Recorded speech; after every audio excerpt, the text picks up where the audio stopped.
누가복음 19장 33절입니다.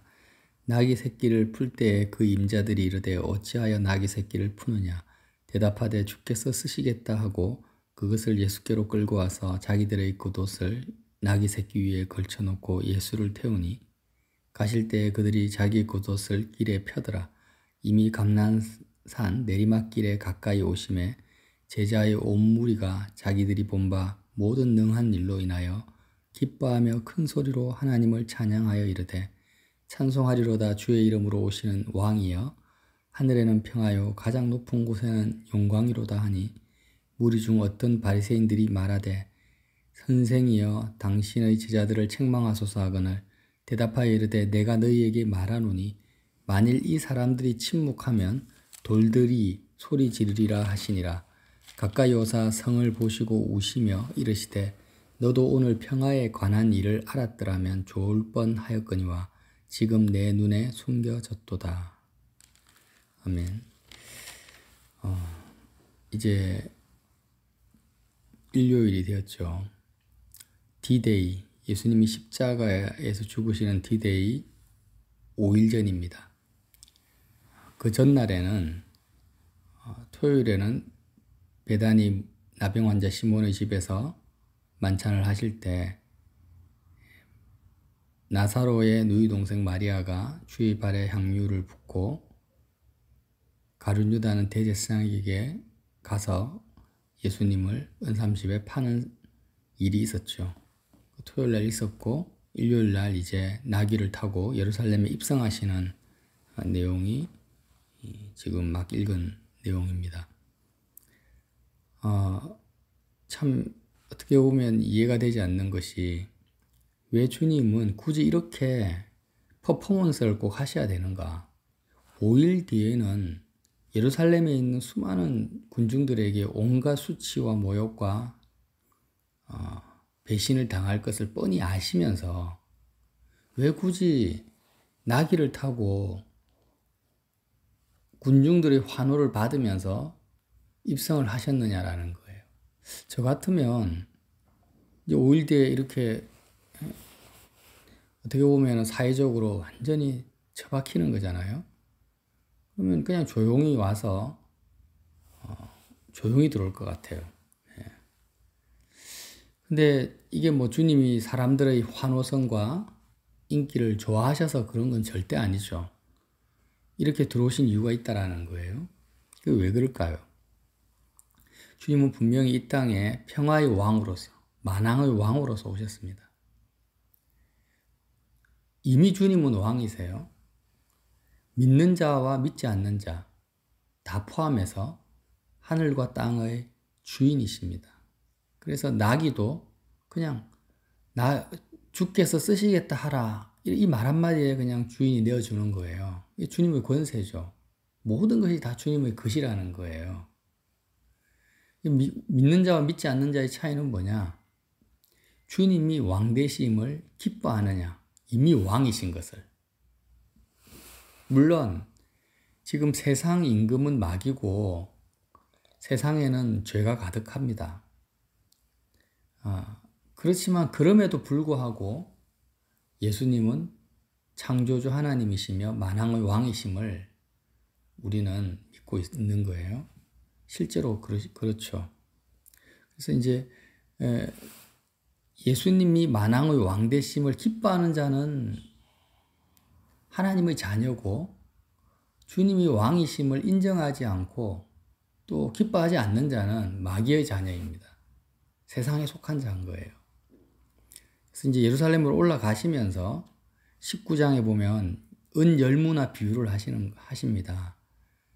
귀인이 왕위를 얻고자 먼 타국으로 갈 때 은열무나를 종들에게 나눠줍니다.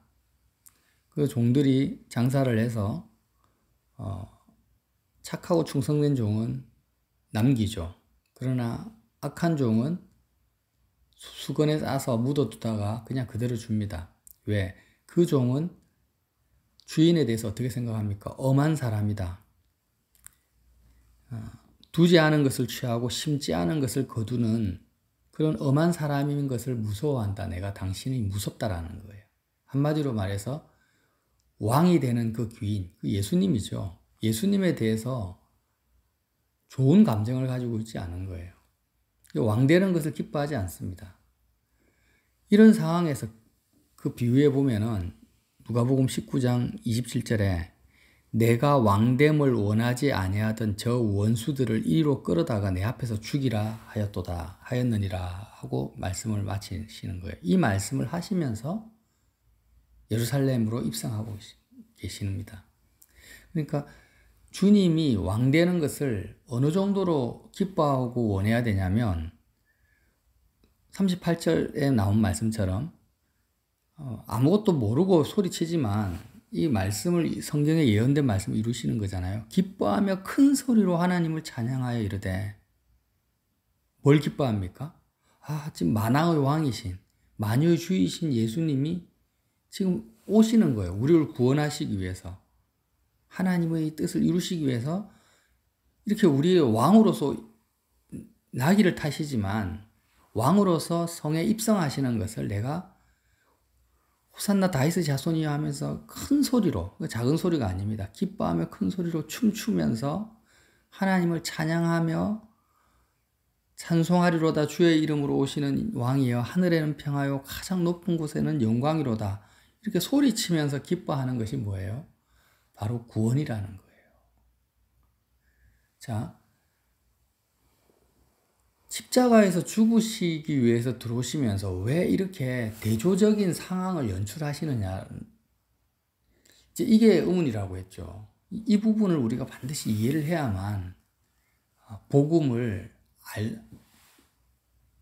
이해하고 있다라고 이야기할 수 있을 것입니다. 왜 이렇게 대조적인 상황인가? 도대체 주님은 무엇과 싸우시기 위해서 만왕의 왕으로 오시냐라는 거예요. 보통 개선 장군들은요, 적군과 싸워서 전쟁에 승리해서 의기양양하게 개선하거나 아니면 그런 능력과 권세를 과시하거나 나타내기 위해서 이렇게 환호를 받으면서 입성을 합니다. 근데 주님은 지금 무엇과 싸우시기 위해서 오십니까? 싸운다라는 표현이 맞지는 않아요. 맞지 않는데 왜 맞지 않냐면 어떤 세상 나라의 권세, 로마 제국이나 세상 왕과 싸울 것 같으면 주님은 이렇게 자신을 드러낼 필요도 없죠. 왜냐? 십자가에서 죽으실 때도 내가 저 세상 왕들, 이런 권세자들 지금 당장이라도 하늘의 천군 천사를 명해서 쓸어버릴 수 있다 이렇게 말씀하셨잖아요. 그 세상 왕들과 싸우시러 이 땅에 오신 분이 아닙니다. 세상 권세와 마귀와 싸우기 위해서 이 땅에 오신 분도 아니에요.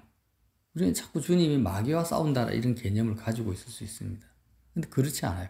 마귀는 이미 하나님의 때에 심판의 날이 정해져 있고 무적행으로 들어가기로 작정돼 있고 마귀는 하나님과 싸울 수 있는 대상도 아닙니다. 비록 그가 인간보다 강한 피조물이지만 능력이 있는 타락한 천사지만 하나님과 싸울 수 있는 대상은 없죠. 예수님과 게임이 되지 않죠. 그냥 천사들 명예에서 쓸어버리면 됩니다. 지금이라도. 주님은 도대체 어떤 왕이냐라는 거죠.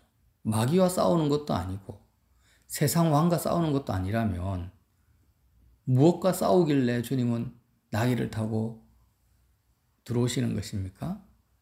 엄밀히 이야기하면, 정확하게 이야기하면 우리를 구원하기 위한 건데 우리를 세상 왕으로부터, 권력으로부터, 마귀로부터 우리를 구원하기 위해서 오신 게 아니에요. 바로 하나님의 저주와 심판으로부터 우리를 구원하시는 왕이시죠. 하나님의 심판과 저주예요. 말이 맞지는 않지만 하나님과 싸우시는 겁니다. 사실은. 하나님의 심판과 저주와 싸우시는 거예요. 이것은 천군 천사나 어떤 권력과 힘으로 싸우는 게 아니에요. 싸울 수가 없죠. 어떻게 누가 하나님 아버지와 힘과 권력으로 싸웁니까? 싸우는 것이 아니라 화평케 하시기 위한 거죠. 우리와 하나님 사이의 관계, 원수된 관계입니다. 우리는 하나님이 죄를 정말 독생자를 죽이기까지 죄를 미워하세요. 끔찍하게 죄를 싫어하십니다. 그 죄악 덩어리인 우리를 정결케 하시고 그 죄에서 구원하시고 하나님의 심판과 저주에서 구원하시기 위해서 오신 왕이라는 것입니다. 그 왕을 기뻐하라는 거죠. 그러니까 주님은 백마를 타고 지금 어떤 군사력을 앞세우는 그런 상징하는 말을 타고 입성하지 아니하시고 어린 양으로서 겸손의 왕으로서 나귀를 타고 입성하시고 또 예언된 대로 평화를 외치는 것입니다. 하늘에는 평화요. 왜? 하나님의 저주와 심판으로부터 우리를 건지시기 때문에 평화라는 것입니다. 하나님과 화평케 하는 거죠. 가장 높은 곳에는 영광이로다. 이게 주님의 영광이에요. 그 어떤 왕이 하나님의 심판과 저주에서 우리를 건지겠습니까? 이게 주님의 영광이라는 거예요. 너무 놀라운 영광이죠. 자, 그러면 이 만왕의 왕이신 주님이 어떻게 백성된 우리를 하나님의 심판과 저주에서 건지셨냐라는 거예요. 다 아는 것처럼 십자가에서 죽으시고 부활하심으로 우리를 건지셨어요. 근데 우리 속에 죄가 있음으로 말미암아, 죄와 허물이 우리 속에 있음으로 말미암아 우리가 하나님의 저주 속에 들어갔지 않습니까? 그러면 이 주님이 오셔서 우리 속에 있는 죄와 허물을 쏙 빼내시는 것, 마치 체하게 하는 이물질을 빼내듯이 그렇게 빼내시고 우리를 건지신 게 아닙니다. 항상 복음을 전할 때 이 포인트를 우리는 꼭 기억해야 됩니다. 그냥 몸에 비유상 이제 예수님의 피가 우리의 죄를 씻었다 이렇게 비유를 하지만 비유도 아니고 실제지만 그러나 예수님의 피가 우리를 씻었다라는 그 개념 자체가 그냥 육체적으로 우리 몸에 어떤 이물질이 묻어 있는데 비누로 아니면 세척제로 씻어내듯이 그렇게 우리라는 존재는 그대로 있는 상태에서 우리 몸에서 죄를 씻어내는 게 아니죠. 죄와 허물을 우리 존재 자체에서 뽑아내는 것이 아닙니다. 어떻게 해요? 죄와 허물과 나라는 존재는 뗄래야 뗄 수 없는 관계고 완전히 부패해버린 거예요. 로마서의 말씀처럼. 머리끝부터 발끝까지 완전히 부패했기 때문에 분리시킬 수 없다라는 것을 성경은 말하고 있습니다. 그러니까 죄와 허물과 나는 분리시킬 수 없기 때문에 어떻게 주님이 하셨습니까? 하나님의 심판으로부터 우리를 구원하기 위해서 죄와 허물에 물들어 있는 나를 죽이신 거예요. 완전히 십자가 구약에 수없이 반복되어지는 그 제사, 어린 양을 불태워서 죽여버린 것처럼 어린 양 대신 예수님이 만왕의 왕으로 오셔서 나와 연합하셔서 나와 온전히 연합했어요. 어떤 나? 죄와 허물로 죽은 나와 세상을 살아가고 있는 나와 온전히 연합하셔서 나와 함께 죽어버리신 것입니다. 그리고 나서 부활하셨는데 이 십자가 복음 주님의 이 왕의 이 행사를 기뻐하는 백성들은 창조 사역이 이루어지는 거예요. 그냥 나라는 존재에서 죄와 허물이 이렇게 뽑아져서 제거되어져서 나라는 존재는 그대로 있고 내가 깨끗해지는 게 아니라 새로운 창조 사역을 십자가에서 창조주 하나님으로서 주님이 이루신 것입니다. 재창조죠. 그래서 거듭남이라는 표현을 쓰는 거예요. 거듭남. 다시 태어났다. 이전 것은 지나갔으니 보라 새 것이 되었도다. 옛사람 옛자아는 죽어버리고 새 사람 새 자아로 거듭나는 것입니다.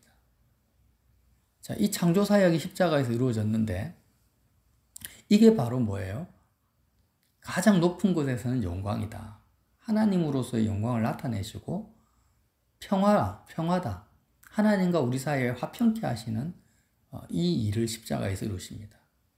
자, 그러면 이제 다시 돌아가서 예수님이 나귀 타고 왕으로서 예루살렘에 입성했을 때 왕됨을 예수 그리스도께서 왕 되심을 기뻐하는 것과 기뻐하지 않는 것이 도대체 뭐냐라는 거예요. 주님이 정말 나의 삶의 왕이라는 것을 내가 인정하고 주님이 정말 나의 왕입니다. 입으로 그냥 거칠애로 하는 게 아니에요. 진심으로 주님이 나의 왕이라면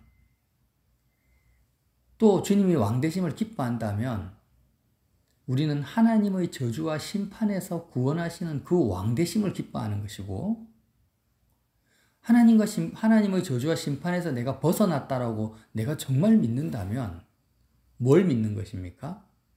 내가 죄와 허물에 대해서 세상에 대해서 살아있었던 나의 옛사람, 세상과 관련되어 있는 죄와 관련되어 있는 나의 옛 자아가 완전히 나는 소멸되었다. 죽었다라는 것을 기뻐하는 거예요. 다시 말하면 주님이 왕되심을 기뻐한다. 정말 주님이 나의 왕이라는 고백, 이 자체가 찬양에도 예수 나의 왕이여 이곳에 오셔서 이런 찬양이 있잖아요. 주님의 왕되심을 인정하는 것이 뭐냐면 나는 세상에 대해서 완전히 죽었음을 기뻐하는 거예요. 죄에 대해서 세상에 대해서 나는 이미 죽은 자다라는 것을 인정하고 즐거워하고 기뻐하는 것이 뭐예요? 호산나 다윗의 자손이여 하면서 주님의 그 예루살렘 입성을 기뻐하는 거라는 거예요. 자, 반대로 한번 적용을 해봅시다. 내가 세상 염려와 걱정 속에 살아간다. 이게 뭐예요? 궁극적으로 내가 세상의 염려와 걱정을 붙잡고 살아간다면 무엇을 먹을까 무엇을 입을까 염려하며 살아간다면 하나님의 저주와 심판 속에 여전히 있다라는 것을 나 스스로가 인정하는 꼴이 되는 거예요. 그죠? 세상 염려와 걱정, 이 땅에 어떤 무거운 짐을 내가 지고 있다. 여전히 나는 하나님의 저주와 심판 속에 있는 존재라고 나 스스로가 복음을 거부하는 것과 같은 것이고 또 나는 아직 세상에 대해서 죽지 않았다. 예수님이 만왕의 왕으로서 평화의 왕으로서 오셔서 십자가에서 행하신 그 엄청난 일, 재창조의 일, 나를 거듭나게 하시고 나는 이제 세상에 속한 자가 아니라 하나님의 자녀가 되었다라는 사실 자체를 부정하고 거부하고 받아들이지 않는 것이고 주님이 나의 왕이심을 인정하지 않는 거예요. 이 엄청난 무서운 죄죠. 이게 또 다른 죄를 십자가에 다시 예수님을 못 박는 거예요.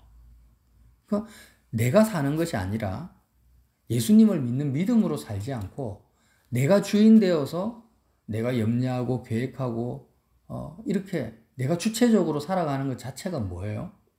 주님 나의 왕이 아니십니다. 주님은 평화의 일을 하지 않았습니다. 주님은 나는 주님과 함께 십자가에서 죽은 자가 아닙니다.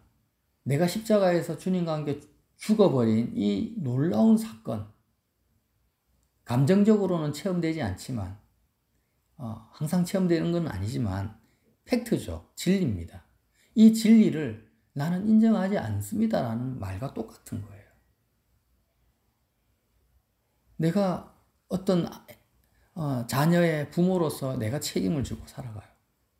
내가 사는 것이 아니라 내 안에 주님께서 왕으로서 나를 통해서 사셔야 되는 거죠.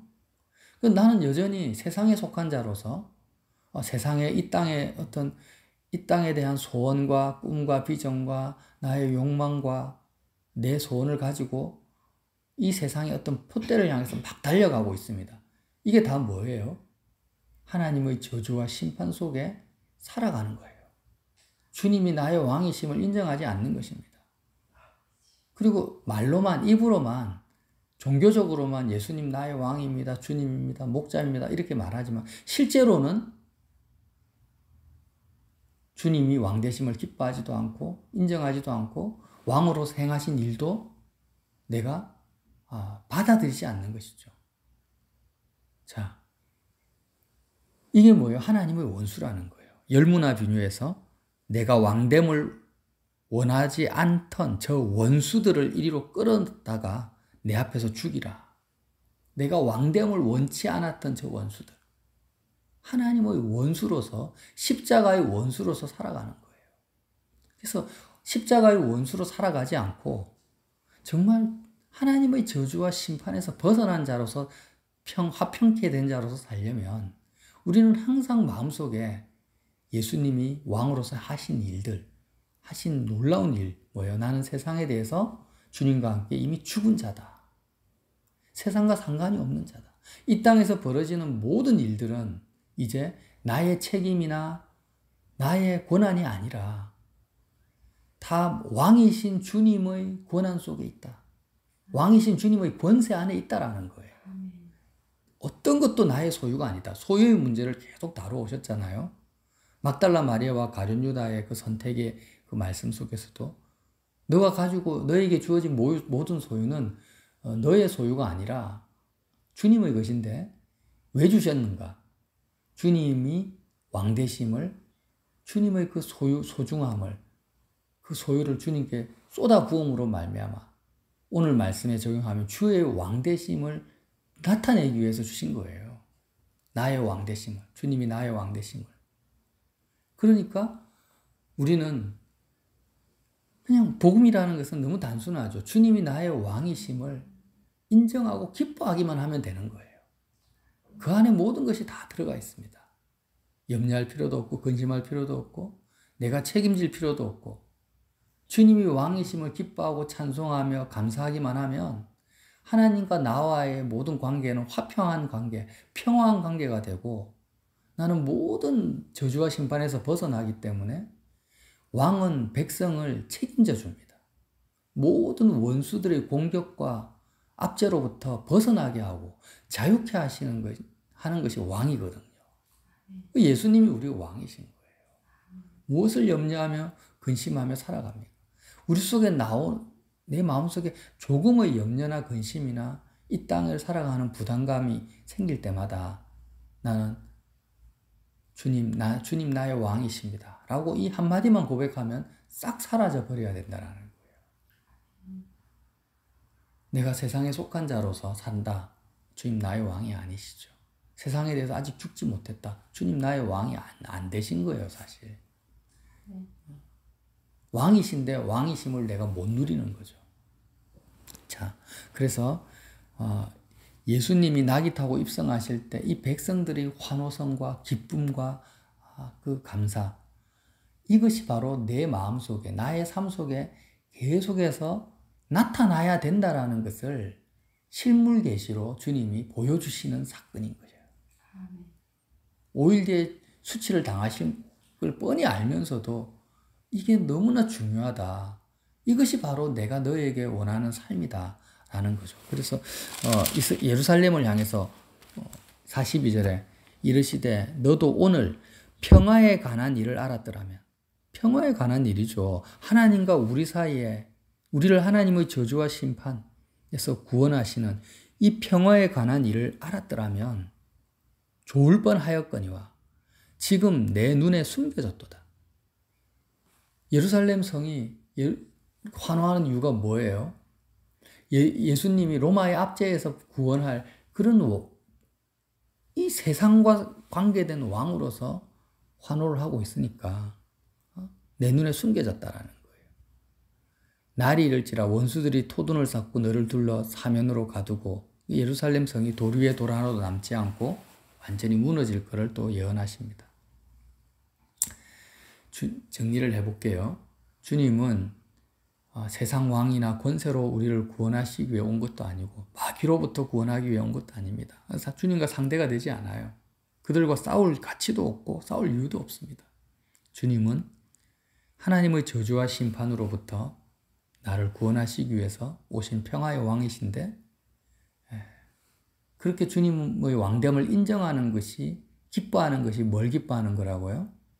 내가 세상에 대해서 죽은 자임을 이미 십자가에서 이루셨으니까 주님이 이루셨잖아요.